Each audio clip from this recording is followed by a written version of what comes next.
Hello, ladies. Some of you know me, some of you don't, but my name is Olivia Reyes, a life coach and nervous system regulation advocate. Today, we're going to explore burnout, leadership, and how women navigate major life transitions. Before we start, I want to offer you a moment to check in with yourself. If it feels okay for you, take a second and notice where you're at right now. On a scale of 1 to 10, how overwhelmed or burned out do you feel? Just hold that number in the back of your mind as we move through this together. Toward the end, I'll invite you to come back to it and reflect a little deeper. On May 25th, 2019, at 7:21 in the morning, my son, Joseph Michael Reyes, died. He was 9 months old. When something like that happens, it doesn't just break your heart, it breaks your sense of safety. It changes how your body moves through the world. Your nervous system is never quite the same, and the idea of just keep going suddenly feels impossible. In the years that followed, I started to notice something. So many women are living in a constant state of exhaustion. We're expected to keep producing, caring, working, holding everything together, even when we're grieving, recovering, or navigating major life transitions. And the truth is, most of the systems around us were built on the idea that we should function like machines, always steady, always productive, always pushing forward. But we don't work that way. Human beings don't work that way. We move in cycles: energy, emotion, stress, recovery. And women, especially, live within cycles. So when our lives shift, but the expectations don't, burnout isn't a failure, it's the outcome. This workshop is about learning how to lead ourselves differently, understanding our nervous systems, honoring our cycles, and building something more sustainable. And in many ways, this work is how I continue to honor Joseph's life by helping other women find support, understanding, and space when life becomes overwhelming. When I started thinking about burnout and leadership, I realized something. The most important place to start is by asking better questions. Many of us were taught what to do, how to work harder, how to push through difficulty, but we were rarely taught to step back and ask, why does this feel the way it does? So I started asking a few simple questions. Why are so many women exhausted? Not just tired from a long day, but deeply exhausted in their bodies, their emotions, and their minds. Why does it feel like we're constantly carrying responsibilities, expectations, and pressure with very little space to recover? And another question came up. Why do our systems demand constant productivity? So many of our workplaces, social expectations, and cultural norms assume that we should function the same way every day, that we should always be able to produce, care for others, work, and keep moving forward no matter what is happening in our lives. But human beings don't actually function that way. So, what happens when real life collides with those expectations? Life transitions happen to everyone. Grief happens, divorce happens, children are born, loved ones are lost. Careers change, and when those transitions happen, our energy, our attention, our emotional capacity shifts. But many of the systems around us don't adjust. The expectation is to keep going at the same pace. And that leads to the question so many women are quietly asking, why am I so burned out? One answer is this: there is a deep mismatch between how human beings actually live and how many systems expect us to function. Because human beings live in cycles, we move through cycles of energy, emotion, stress, recovery, and growth. And women especially experience this through biological cycles, caregiving seasons, and major life transitions. So when our lives move in cycles, but the systems around us demand constant output, burnout becomes almost inevitable. And that realization is what led me to explore a different way of thinking about leadership and well being, what I call cycle informed leadership. Human beings live in cycles, but many of the systems around us expect us to function in straight lines. But if you look at nature, almost everything moves in cycles. The seasons change, the moon moves through phases, our bodies move through rhythms of activity and rest. Human energy works the same way. We move through cycles of energy and recovery. Some days we have more focus and motivation, and other days we need more rest and reflection. Our emotions move in cycles too. Stress, grief, healing, growth, they happen in waves, not straight lines. And for women, cycles are especially present. There are biological cycles like the menstrual cycle, there are caregiving seasons when children need more from us, and there are life transitions like grief, divorce, or major changes in responsibility. These cycles are natural, they're part of being human. But many of the systems we live in expect something very different. Workplaces, productivity culture, social expectations, they assume we should function at the same pace every day. Keep producing, keep working, keep moving forward, no matter what's happening internally or in our lives. So, when human lives move in cycles, but our systems expect constant output, it creates tension. And over time, that tension shows up as burnout. Understanding this mismatch is the first step toward learning how to lead ourselves differently in a way that's actually sustainable. Now that we understand that human beings move through cycles, let's come back to a question we touched on earlier. Why are so many women experiencing burnout? One of the biggest reasons is constant productivity expectations. Many systems assume that we should be able to work, care for others, solve problems, and manage responsibilities without interruption. The expectation is to keep producing and keep performing, no matter what is happening in our lives. Another major factor is emotional labor and caregiving. Women often carry responsibilities that are both visible and invisible. Caring for children, managing households, supporting family members, maintaining relationships, all of this requires emotional energy, not just time. And over time, that emotional load becomes exhausting, especially when there is little support or recognition. Major life transitions also play a role. Things like divorce, motherhood, grief, caregiving, or major career changes. They reshape a person's life. And when those transitions happen, our energy, attention, and emotional capacity naturally shift. But many systems don't adjust. The expectation is to keep functioning at the same pace as before. And finally, many women are experiencing a lack of recovery and support. Rest matters, reflection matters, community matters, and when those things are missing, people can remain in a constant state of emotional and physical overload. So when you combine constant expectations, emotional labor, major life transitions, and limited recovery, burnout becomes very understandable. And this is important to remember. Burnout is not simply a personal failure.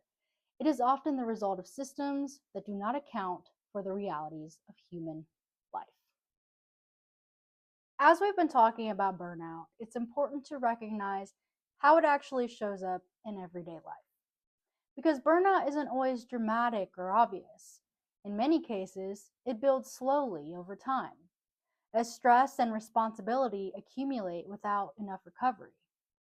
One of the most common signs is emotional exhaustion. This can feel like constantly running on empty. Even small tasks start to feel overwhelming.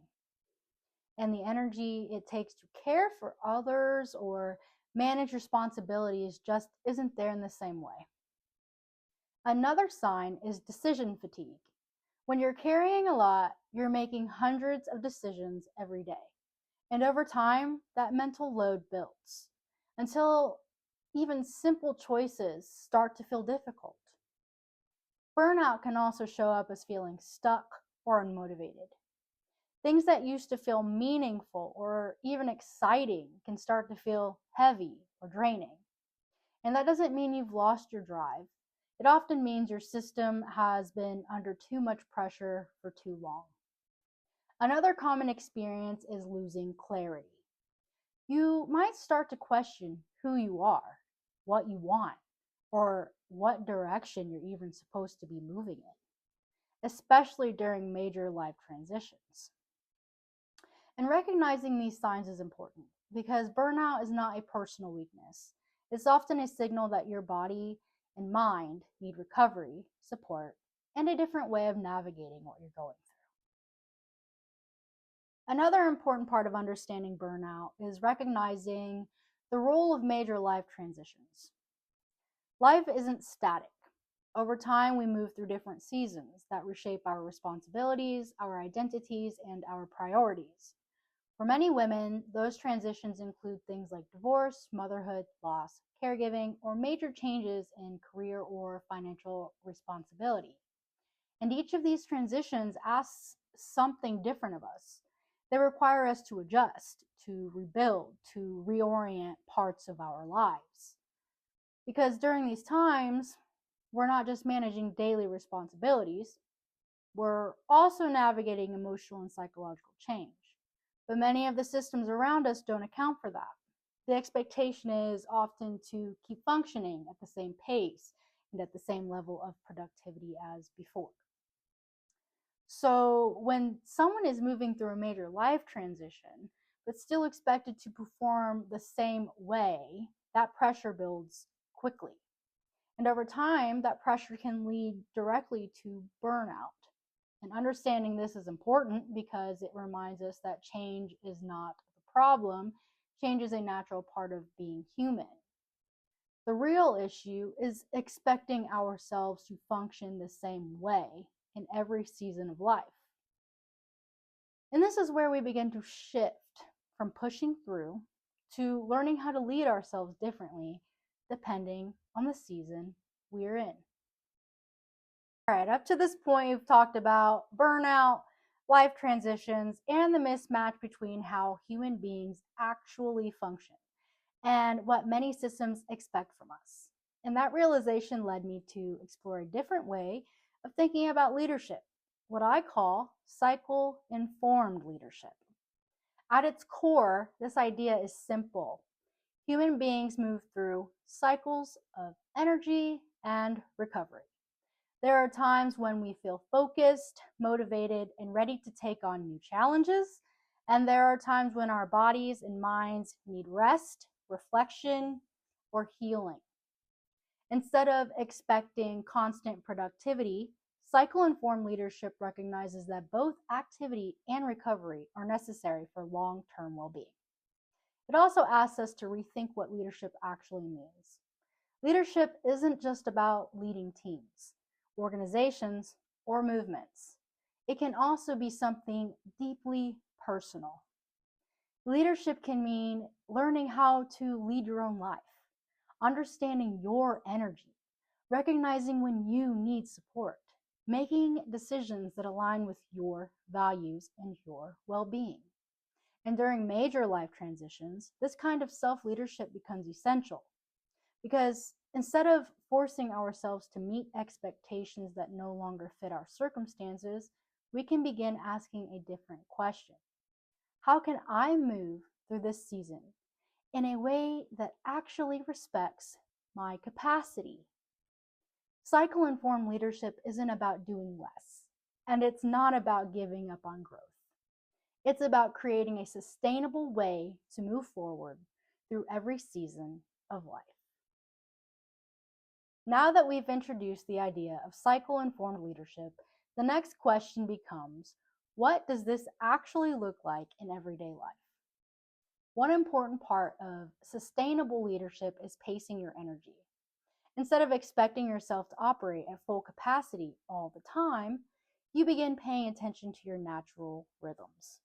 Some seasons require more effort and action, and other seasons require more rest, reflection, and healing. Another key piece is setting boundaries. Boundaries protect your time, your energy, and your emotional well-being. And during major life transitions, especially, boundaries allow you to focus on what truly matters instead of trying to meet every external expectation. Sustainable leadership also means prioritizing recovery. Recovery isn't something you earn after productivity, it's something your body and mind require in order to function well over time.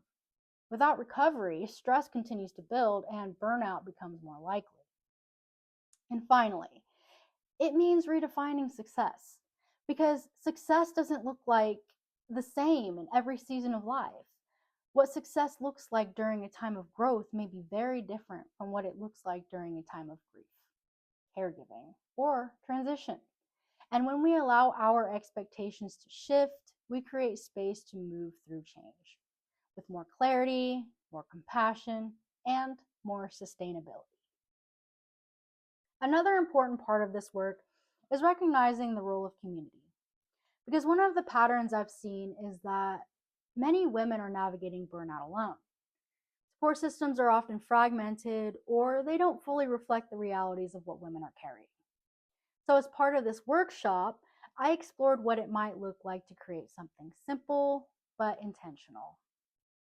Therefore, I created a small peer connection space for mothers that we call the Connection Corner. The goal wasn't anything complicated, it was simple to create a space where women could connect, check in with each other, and feel a little less alone. And what I found is that even small spaces can create meaningful support.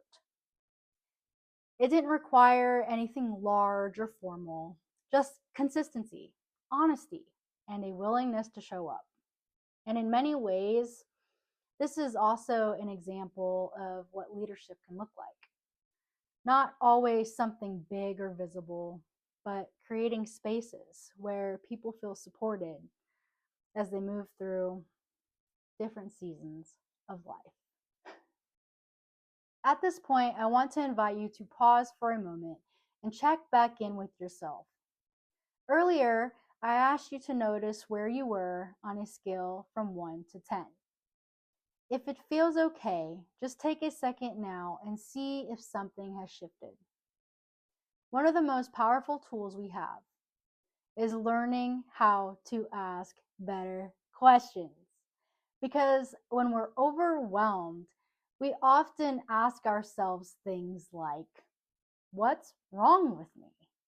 Why can't I handle this? And those questions tend to keep us stuck. But when we ask different questions, we create space for clarity. So I want to leave you with a few to reflect on. What transitions are you currently navigating? What is draining your energy the most right now? And what kind of support or boundaries might actually help? There's no need to have all the answers today. But even taking a moment to reflect can help you reconnect with what you need in this season of your life. And once we begin to notice these things, we can start to ask, what might this actually look like in our everyday lives? Now that we've talked about burnout, life transitions, and the importance of community, I want to shift us into something even more practical. Understanding these patterns is helpful, but the real question becomes, what can we actually do when we find ourselves in one of these difficult seasons?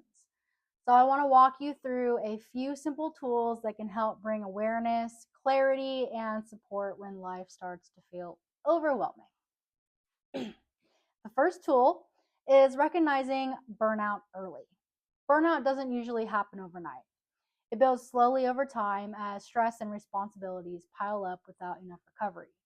This tool is about pausing and checking in with yourself, looking at things like emotional exhaustion, mental overload, and whether you actually have enough support.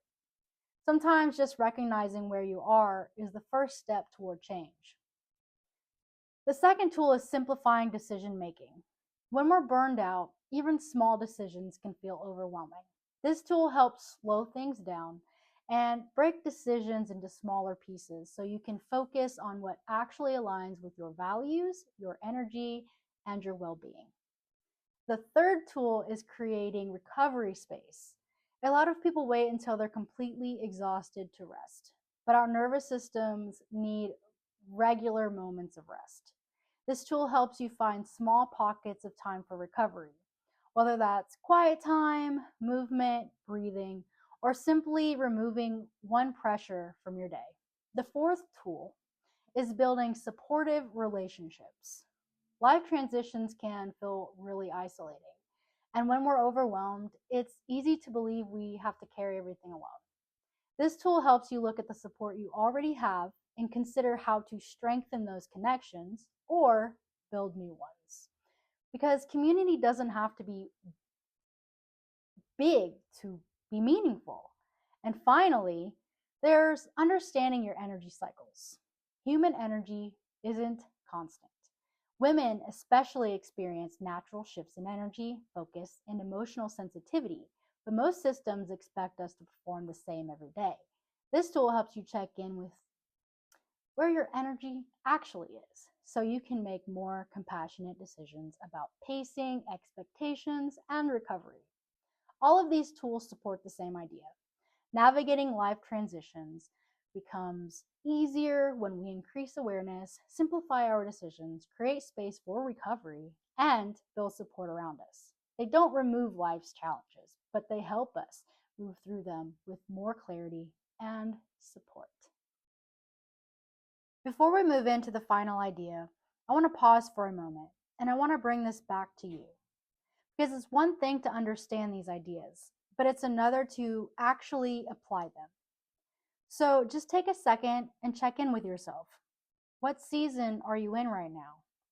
Are you in a season of growth or a season that needs more rest, recovery, and support? What do you need more of right now? And what might need to change so your life actually supports you in this season? You don't have to have all the answers, but even asking those questions can start to create clarity. To close, I want to come back to the central idea behind this workshop. Human beings live in cycles. We move through seasons of growth, stress, recovery, change, and renewal. Our energy, emotions, and responsibilities shift over time. But many of the systems around us expect constant output, constant productivity, constant performance. And when real human lives meet those expectations, burnout becomes very common. So part of the solution is not just doing more. It's thinking differently about leadership. Sustainable leadership recognizes that people are not machines. It values recovery, reflection, and support, not just output. And leadership doesn't just apply to work. It starts with how we lead ourselves. When we become more aware of our needs, when we honor our energy, and when we allow space for support, we create more sustainable ways of living, working, and growing. And that idea is at the heart of this workshop. Before we end, I want to leave you with more questions. What stood out to you the most? Did anything shift for you today? And what kind of support might you need moving forward?